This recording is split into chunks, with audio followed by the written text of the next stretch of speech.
Pemirsa, polisi masih mendalami motif remaja inisial MAS tega menghabisi ayah dan neneknya hingga tewas, serta melukai sang ibu di Lebak Bulus, Jakarta Selatan. Pengungkapan motif pembunuhan diyakini akan mempengaruhi proses hukum bagi pelaku anak.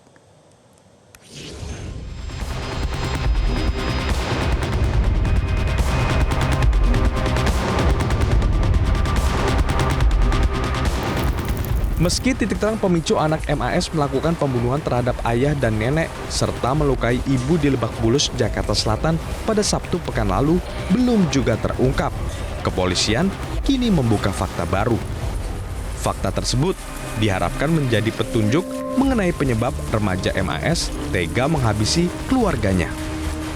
Kapolres Metro Jakarta Selatan Kombes Pol Ade Rahmat Itnal menyatakan, sebelum peristiwa pembunuhan terjadi, pelaku kerap mendengarkan keluhan dari sang ibu terkait kondisi keluarga. MAS juga mengaku beberapa kali dibawa ke psikiater.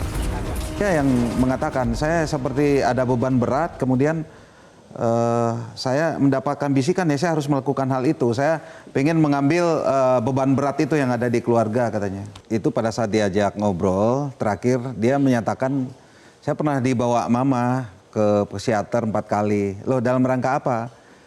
Nggak tahu tuh mama katanya. Akhirnya kita coba lakukan pengecekan lagi, kita geledah. Ada tidak obat-obatan yang wajib dia minum, tapi di TKP tidak ditemukan. Psikiaternya belum ditemukan?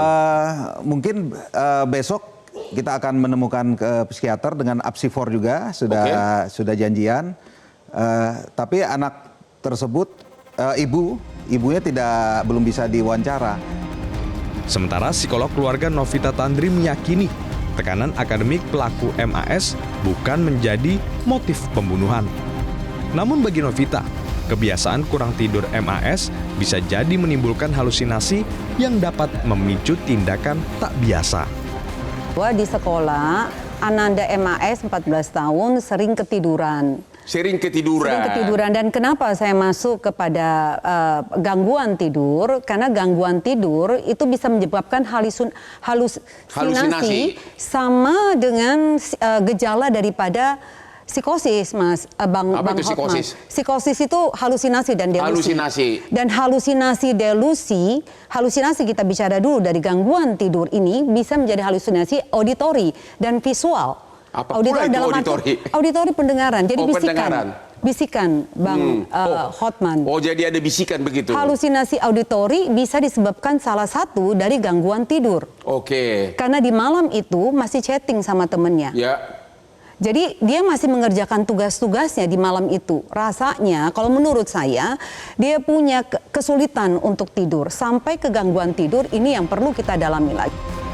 Meski demikian, pakar psikolog forensik Reza Indragiri Amril curiga gangguan kejiwaan dalam bentuk bisikan kerap disampaikan pelaku pidana untuk bisa lepas dari jeratan hukum. Di kasus MAS, penyidik perlu terus mendalami pengakuan secara menyeluruh, apalagi kasus ini melibatkan anak. Ya. Satu, kalau anak ini dianggap mengalami halusinasi, tapi pada saat sama dia memberikan penjelasan mengapa dia menghabisi orang tuanya, yaitu untuk meringankan beban orang tua. Lantas kita ingin memahami atau percaya yang mana? Kalau dia halusinasi, maka dia praktis tidak akan bisa bercerita tentang apa sesungguhnya motif dia untuk melakukan aksi itu. Dia bilang bisikan, katanya bisikan. Tapi pada saat yang sama, tadi Pak Rahmat mengatakan, dia menghabisi orang tuanya dengan tujuan tertentu, tujuan instrumental, yaitu menghilangkan penderitaan orang lain. Tidak sinkron bagi saya. Karena itu, saya harus percaya pada yang mana. Ya. Kita berasumsi apakah anak ini betul-betul memiliki gangguan kejiwaan, sehingga layak suatu saat nanti mendapatkan misalnya pasal 44 KUHP, ataukah kita akan anggap anak ini sebagai anak.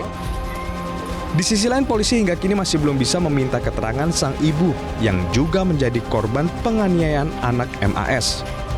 Ibu MAS menjadi saksi kunci yang kesaksiannya dianggap vital untuk mengungkap dinamika keluarga yang mungkin tersembunyi di balik kasus pembunuhan itu. Dari Jakarta, Tim Liputan Metro TV. Jelajahi cara baru mendapatkan informasi. Download Metro TV Extend sekarang.